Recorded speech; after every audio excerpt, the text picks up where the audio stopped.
Sono partite per la serie numero 2,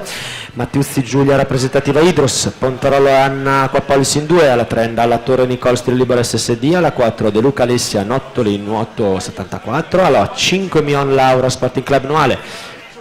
alla 6 Simonelli Martina Rainantes Venezia, alla 7 Giurato Martina Armirano Nuoto e alla 8 Lion Andrea Elena rappresentativa Idros. Siamo prossimi anche alla serie numero 1 dei 100 farfalla ragazzi femmine, ricordiamo anche il record della manifestazione 1.0541 Ave Remma realizzato nel 2015.